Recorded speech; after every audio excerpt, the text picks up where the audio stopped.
Welcome everybody to the second episode of ASCO Social Determinants of Health series. My name is Dr. Narjust Duma. I'm an assistant professor at the University of Wisconsin and also a thoracic oncologist. Today, I'm joined by ASCO CEO, Dr. Clifford Hudis, and Sybil Green, Director of Strategic Initiatives and the Policy and Advocacy Department for ASCO. This series is a new initiative proposed by ASCO President, Dr. Lori Pierce. It focuses on increasing oncologist awareness about the social determinants of health during cancer care and how it impacts our patients' outcome, including modifiable risk factors. This series is inspired by Dr. Spears' presidential theme of equity, every day, every patient. Every day, every patient, everywhere.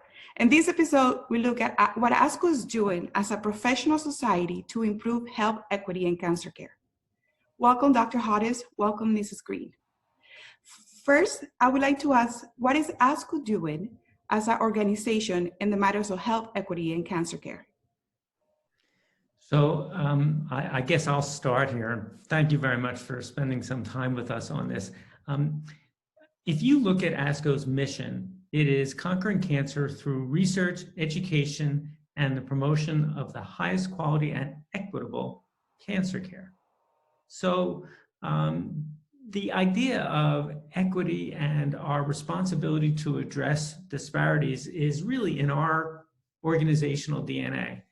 I have to point out something that many people may not realize, but when ASCO was founded in 1964, one of the 7 founders was a Black woman, Jane C. Wright. Dr. Wright died in February of 2013, but her father was among the first African-American graduates of the Harvard Medical School. His father was also a physician, and he was educated what became Mahari. So I remind everybody of this as often as I can to make the point that not only do we have an opportunity to advance equity and to deal with disparities in healthcare, but it's my perspective as a leader of ASCO that we have a special obligation and responsibility to do all of that. So we can talk more about it, but I'll just introduce maybe the answer by saying there are really 2 broad themes of work for us at ASCO. One is externally facing, and one is internally facing. The externally facing work includes a range of projects and output that we can talk about a little more. But for example, our position papers describing disparities and then identifying potential steps to take to address and solve them. But it also includes support for targeted research that is meant to narrow those gaps. It includes our educational efforts, both for our members and for legislators in terms of advocacy for policy, and so on. And then on the internal side, and here I'll ask Sybil to talk a little bit, I think we've recently recognized our opportunity, and again, responsibility, to think about the workplace itself and to think about our staff and to think about the activities and actions we can take and the roles we can model to create a better world. So I know I've been high level in my initial answer here, but the 2 domains again are external and internal, and then we can talk about some of the specific projects as we go on. Mrs. Green, I think it's very important to share about the internal aspects of ASCO, because many of us are not aware as members, we see the surface. But ASCO is a large organization with many staffs and members, so it would be great that you can share that with us. Absolutely, and thank you for allowing us to share that. I mean, I think Dr. Hudis pointed out some of what we've done since ASCO's establishment and really charging everyone on staff to really live out that obligation of equity, diversity, and inclusion. And so through our programs, our staff have to, through their work, make sure that we are creating equitable opportunities for patients and physicians. But it starts at home, right? And so we have to make sure that internally we are offering those same opportunities for our staff to engage, because what we know is that when staff are engaged and they have the opportunity to bring their true selves to work every day, they bring their personalities, they bring their lived experiences. And that all plays out in the work that we're doing on behalf of our members and their patients, but also for staff. I think if I were to sum up where our program's going, similar to what Dr. Hudis has done, the three components are really enabling staff success. We ought to be able to do that for our staff internally. Every day, we ought to provide opportunities for them to succeed. And then making sure that our partnerships, those that we work with, whether it's in our publications, our meetings, making sure that our partners' goals and ideals align with ASCO's values and ideals. And all of this, of course, is in support of the greater ASCO enterprise, which is our members and the patients, and of course, ASCO staff. And I think it's really important. I had the pleasure of interacting with several staff members for diverse backgrounds. And I think as we develop the mentorship program and other things, like their input is diverse, it means we're also able to cover the trainees' needs, because every trainee's needs are different. And because I cannot give a talk or do a podcast without mentioning my grandma or abuelita, I have to say that it's important to clean your house first before you go and try to clean other people's houses. I do promise it's beautiful in Spanish, but I think it's important that everybody knows that internally ASCO is doing a lot of work. And I think it's important to talk about the grants in health equity. And I'm mentioning this because I have been doing health equity since I was a med student. And sometimes you find yourself not having enough grant opportunities. Now there's an increase, but when you compare it to other areas of oncology, it may be more competitive because there are less grants. And I think it would be great to hear from the both of you about the new health equity grants, the breast cancer disparity grant, and beyond. Well, I would just point out something to build on your comment, first of all. Since we were founded in 1964 till now, so just over 55 years, we've made unbelievable advances, I think, in oncology in general. Indeed, the reason I, as an old man, chose to go into oncology in the 1970s was that the vision ahead was that this was going to be an exciting field, and it has not disappointed.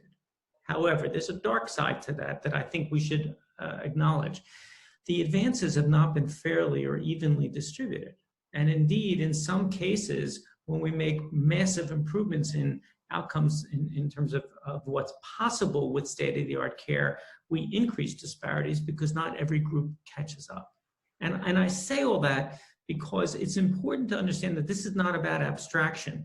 These grants that address that gap are as or more important than the basic science grants that actually advance the biology and understanding in the first place.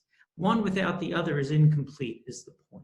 So I can't agree more that this is important. And actually, from an investment or return on investment point of view, in some ways, these grants are an even better deal because we can address many of these gaps in care delivery and in knowledge pretty quickly and narrow the gap. And we've seen it. I'm going to give you some examples in a moment.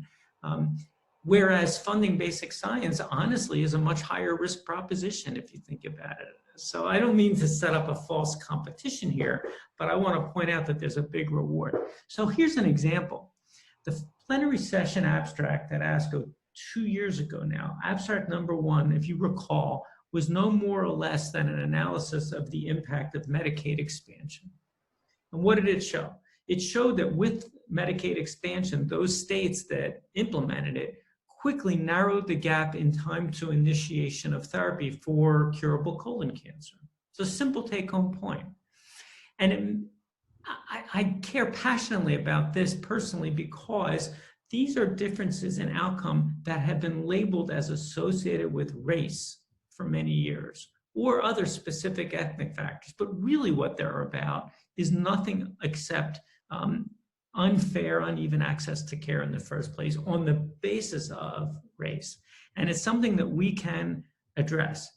So we are building out programs to address this through a number of granting mechanisms. For 2020 alone, there are going to be 2 Young Investigator Awards that are earmarked for underrepresented populations, and there's a Career Development Award and another YIA, Young Investigator Award, in health disparities specifically.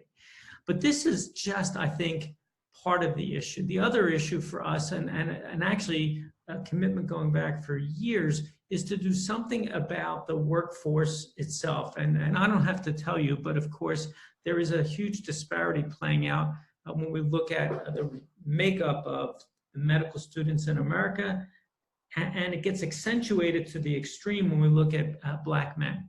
They are the most disproportionately underrepresented group right now. So how are we going to address that? And we're really proud this year to be launching a program that is aimed at newly matriculating medical students, building on a successful program in Boston that's been running for a couple of years already with Bob Mayer as the founder. And our goal is to increase the interest of specifically targeted populations, not just in medicine, but specifically in oncology. Mrs. Green, you would like to add something about the grants and what is happening to support health disparities research at ASCO? So I'll just add the importance of any grant opportunity in any program being longitudinal. So it's one thing to be able to address bringing in the right medical students to be able to mirror the populations that they serve. It's something else to continue to support them along the way.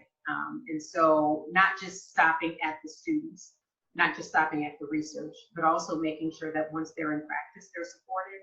And a couple of the grants that we've had for some time focus on quality, not just in ensuring that quality services are delivered, but actually helping practices to determine how to identify gaps in quality for populations that are underserved, because we may not be able to identify those same gaps that we would identify in the majority populations. And so by giving them the tools through some of the other programs that ASCO has to be able to identify those gaps and then to support them along the way is really important. And I want to add to what Dr. Hudis mentioned about workforce diversity, because this is one of my areas of research and passion. And it's extremely important to have a diverse workforce to represent the patients we're caring for. And it's not only having a diverse workforce, but having a workforce that practices cultural humility. We cannot assume that we are proficient or we are competent in somebody's culture. I'm a Latina, and there are so many Latinos and so many different backgrounds that I cannot learn them all. And I think it's important that early interventions are, because when you get exposed to a specialty early on during the training, that will change your pathway. I'm the daughter of two surgeons. I'm supposed to be a plastic surgeon, but a patient with cancer changed my life and my pathway. So we were able to support those students that have less resources and less access. And that also includes rural students that may don't be Black or Latino, they may be white, but they come from rural areas with limited resources. We are sure that we meet the patient needs, because there are aspects I don't understand. Like I'm in Wisconsin, and there's some aspects of farming I didn't know. Now I know when harvest is, and all of that allows to plan appropriately. So I can see how important it is. And there's a task force that is run by Dr. Winfield, on which I'm lucky to be part, that focuses on the workforce diversity. Along those lines, as a minority in medicine, I have seen up and downs of the interest in workforce diversity and health equity. I think many events in 2020 helped a lot of people open their eyes or be more conscious, like, oh, that's not isolated. That happens in my backyard, like it happened in Kenosha, Wisconsin. But we want to hear, how is ASCO making these things long-term, how the internal and external changes are going to be long-term. And I will start with Mrs. Green and then go to Dr. Hudis. So in terms of making it long-term, it can't be a one and done. I think quite often when we focus on equity and diversity issues, we always look at diversity first. And so whether it's workforce or whether it's increasing opportunities for access, you can't just look at the numbers. You have to also think a little bit deeper. You have to think about culture. And so cultural humility, like you mentioned, Dr. Duma, is important. But making sure that attitudes are changing along the way. And that happens through self-awareness. That happens through understanding. And I think that ASCO plays a real role in making sure that our members understand what the issues are and how to dig past those things and provide them with the tools to be able to move past it. ASCO, I think, is not unique in the thinking that, or in the idea that, this is all new to us. It's gotten a lot of attention because of some of the social and racial injustice. But what that means is that our members now are probably more interested in ensuring equity than ever before. But we have to teach them how to do it. We have to teach them how to speak the language. We have to teach them how to be more aware, both in their own organizations, at ASCO internally, and for their patients. And so it's a cultural change. It's not going to happen overnight. It's gradual understanding of the dynamics, gradual understanding of different people's goals, and meeting them where they are, so that we can help them to move along, so that we can come to a more equitable and just society overall. I think one of the things Sybil and I spoke about this summer as we launched our internal EDI effort relates to this, and that is, this is not about identifying a leaky pipe and patching it and saying, well, we're done now. This is actually, in my view, a permanent change in the way we see work and the way we see our growth. So the goal isn't to reach a specific landmark. The goal is to change how we think about our work and how we think about our role in the world, so that we're constantly improving. And it's a journey, not a destination, I think, which sounds trite, but that's the spirit of it. And it gets to your question about how we make sure that the commitment is continuous and not just while it's au courant and exciting. And I think we are committed and dedicated to that. I do want to present a related challenge, because it's something you said really sparked this thought for me. As a physician, when did you know that you wanted to be a physician? How old were you? I was 5. There you go. That's all I needed to know. Okay. And Sybil, when did you know what your career path was going to be? I was 9. Okay, well, that doesn't support my thesis, but I'll come back to it. So here's the issue.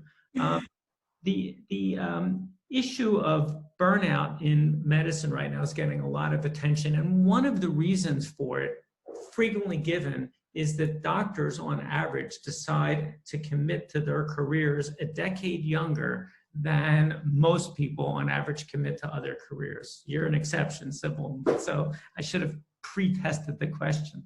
But the issue is, we're not here to talk about burnout today, even though that's really important. The issue is this: in order to ultimately address the makeup of the population of physicians, we need to reach deeper and further into pre-college communities. And we need to show people that they could have lives in science and in healthcare and in medicine, and maybe specifically oncology. And I'm just pointing out to you that that's a daunting challenge for a professional society like ASCO. That's not our audience. We don't have a natural connection there. And one of the things that we're working on right now is identifying programs that have worked, that expose high school students from previously excluded populations or communities to medicine, so that we can spark that passion before college, not during college, and therefore have the commitment that it takes to go far into medicine. And I'll just close by saying something that you hinted at, but needs to be said.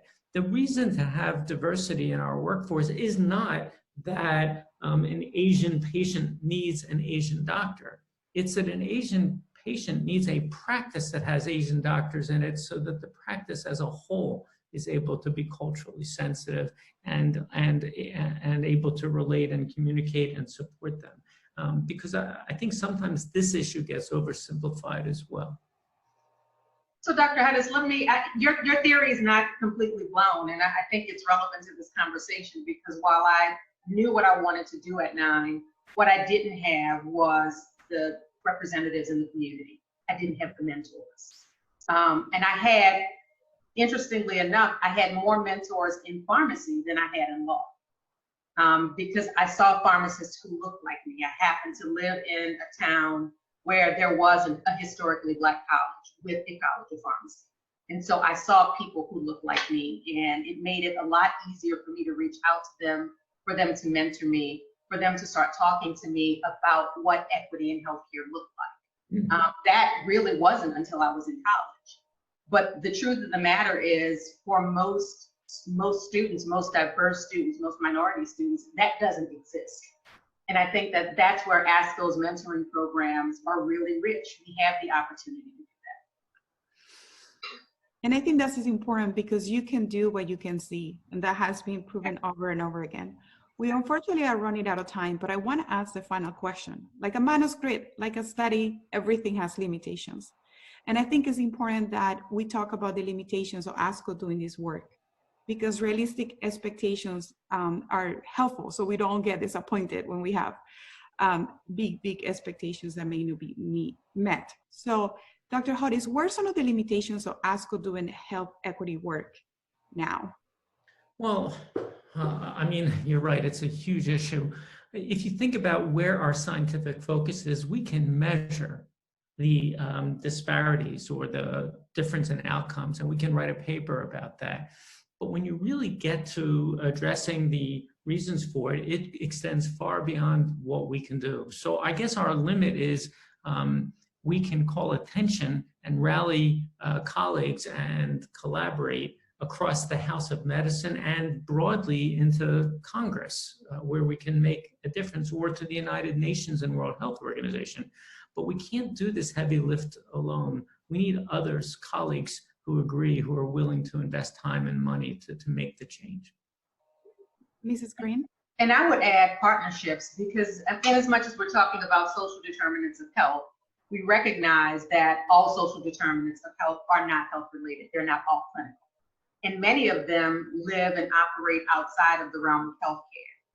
But what we can do is bring our expertise to the table about the impact of those things on healthcare, so that our partners understand in their own world, in education, in criminal justice, in financial assistance, how that can help to change the tide and really change the outcomes for patients. I think that ASCO, we've got that expertise, and we can do that. Well, thank you both of you for your time. Thank you everybody for joining us for the second episode of ASCO Social Determinants of Health series. Please keep up with us. You can subscribe. You can see this on Facebook, YouTube, when it becomes available. We will continue to explore the social determinants of health and cancer care. You can leave feedback or emails, any questions to the professional development at asco.org. And I thank you for your time and have a wonderful week.